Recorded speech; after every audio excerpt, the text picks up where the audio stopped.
9 régions en alerte, des immeubles de Moscou en flammes, des aéroports fermés pendant des heures. Dans la nuit du 9 au 10 septembre, la Russie s'est réveillée au son de drones lancés depuis l'Ukraine. Selon les autorités fédérales, 144 engins ont été interceptés et le choc est majeur. Bonjour à tous, c'est Sébastien et bienvenue dans cette vidéo où l'on parle de cette attaque la plus importante jamais lancée par l'Ukraine dans la profondeur russe, et l'on parle aussi de la stratégie ukrainienne qui est derrière.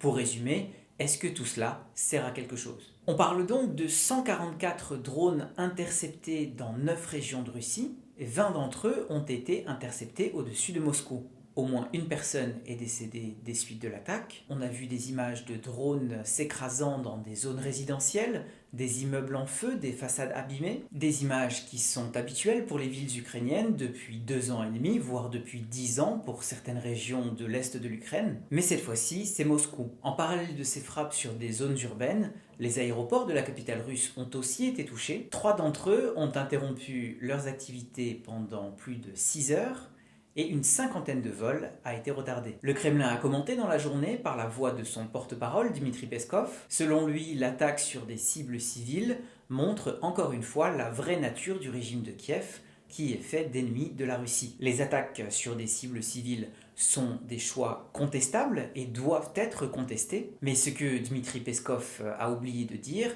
c'est que la même nuit, la Russie a envoyé 46 drones sur l'Ukraine. 38 ont été interceptés. 46 drones qui s'ajoutent aux milliers de projectiles que Moscou a envoyés sur l'Ukraine depuis le 24 février 2022. Le mois d'août qui vient de s'achever est d'ailleurs l'un des plus meurtriers de l'année parmi les populations civiles ukrainiennes, selon l'ONU. Donc, si j'entreprends d'analyser la stratégie ukrainienne qui est derrière ces frappes, il me semble que la première raison, c'est un simple effet de miroir. Les Russes attaquent, les Ukrainiens répliquent, et ainsi de suite, et ainsi de suite, et ainsi de suite. Ce conflit n'est pas le premier à reproduire ce schéma. C'est ce qu'on voit dans les largages de drones, comme la nuit dernière, mais aussi dans les duels d'artillerie dans les zones frontalières. Kharkiv souffre beaucoup côté ukrainien, mais à une cinquantaine de kilomètres côté russe, Belgorod n'est pas indemne et accuse de lourdes pertes. Deuxièmement, ce sont des frappes qui visent à amener la guerre sur le sol russe. C'est aussi une raison qui avait été avancée pour justifier l'opération à Koursk. Cela vise à traumatiser la population russe,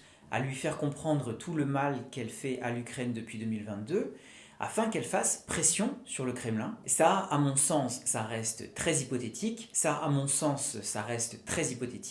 Ça n'a pas marché sur les Ukrainiens et ça ne marchera probablement pas sur les Russes, d'autant que la structure du pouvoir est très différente et que la propension du Kremlin à prendre en compte ce qu'on peut appeler l'opinion publique, ou en tout cas les revendications de sa population, est assez limitée. Donc ça peut même produire des effets inverses, c'est-à-dire que la population russe se conforterait dans le discours du Kremlin d'une Russie comme forteresse assiégée et attaquée en son sein. Troisièmement, ces frappes ukrainiennes visent à affaiblir la profondeur russe. On a vu ces dernières semaines, ces derniers mois, des frappes sur des aérodromes et sur des infrastructures énergétiques. Et aujourd'hui, comme je l'ai dit, en dehors des villes, ce sont des aéroports qui ont été touchés et qui ont dû interrompre leurs activités. C'est un exemple de la guerre asymétrique que l'Ukraine, en infériorité numérique, mène, et elle a d'ailleurs obtenu des très bons résultats dans la mer Noire. On a vu comment un pays sans flotte, l'Ukraine, a réussi à détruire un tiers de la flotte russe de la mer Noire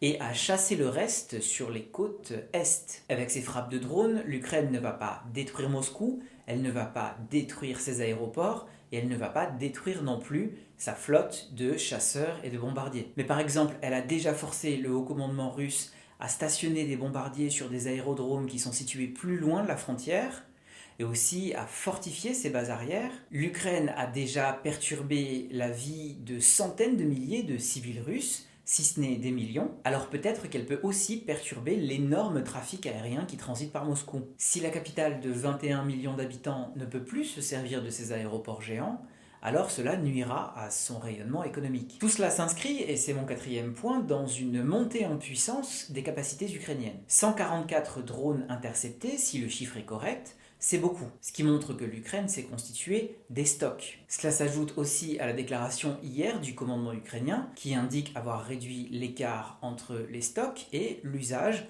des obus d'artillerie avec l'armée russe. Au printemps, l'estimation c'était que les Russes tiraient 10 fois ce que les Ukrainiens tiraient, et selon le haut commandement, ce ne serait plus qu'une fois et demie ou 2 fois ce que les Ukrainiens tirent. À voir si cette estimation est fiable, mais en tout cas, il y a une montée en puissance indéniable sur certains aspects de la chose militaire. Je dis certains aspects car de toute évidence, cela ne parvient pas à stopper la progression russe dans le Donbass. Cinquièmement, ces frappes s'inscrivent dans une stratégie de préparation de l'Ukraine à l'ouverture éventuelle de négociations de paix en fonction des résultats des élections américaines. Kursk, le remaniement ministériel, ces frappes de drones dans la profondeur russe, tout va dans la même direction. C'est-à-dire que l'Ukraine ne va pas gagner la guerre avec ses opérations, mais Kiev veut avoir un gouvernement fonctionnel et arriver en position de force dans la perspective où s'ouvriraient des pourparlers. Ce qui pose la question évidemment de la livraison et de l'utilisation